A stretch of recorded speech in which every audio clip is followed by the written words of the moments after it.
Hola, nens i nenes, soc la Cutxo. Us ensenyaré en aquest vídeo a dibuixar d'una manera molt senzilleta un drac per Sant Jordi. Bon Sant Jordi a tothom! Farem el nostre drac i el farem molt senzillet. D'acord? Farem servir primer figures geomètriques. Els triangles, els cercles, que això tots els coneixeu. Per fer el cap farem primer un triangle. Veieu? No el tancarem, el llaçarem aquí perquè tindrà un coll. Llavors el que podem fer ara és una mitja lluna. Sabeu fer llunes? Segur que sí, mireu. Una panxa. Són llunes grans, Mireu, mireu, mireu. I aquí. I abans de tancar-la tampoc farem com aquí. El deixarem obert o ens n'anem cap aquí i el tancarem. Veieu? I li podem fer dos ulls. Com fem els ulls? Amb dos rodones. Una així i l'altra més gran, perquè sembli més divertit. I dos rodones petites, negres, totes pintades de negre, a dins. Veieu? Li fem el nas per poder respirar. I la boca. I aquest drac pot tenir moltes dents. Veieu? També són triangles. Aquest li farem un tupè. Una mica de cabell. I unes banyes. Fixeu-vos quines banyes. I per fer la cresta farem servir una altra vegada triangles, com el cap. I l'anirem posant per aquí sobre, veieu? Per aquí, per tot això. Triangle, triangle, triangle, tota l'estona. Fins a arribar al final de la cua.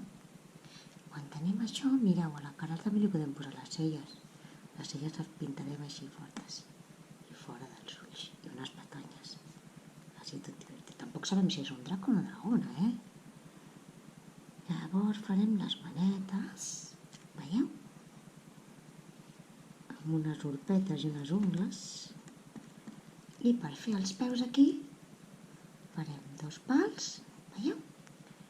I posarem dos tubs grans que farem servir de peus, veieu? Dos tubs, dos xurros i les urpes. Què podem fer aquí? Aquí, on comença el coll, sense apretar gaire, fem una línia per fer la panxa. Li posem això. I aquí li podem anar posant taques. Com fem les taques?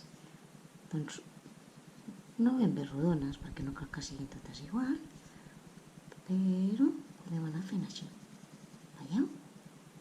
Vosaltres no cal que les pinteu, perquè després podeu fer molts colors.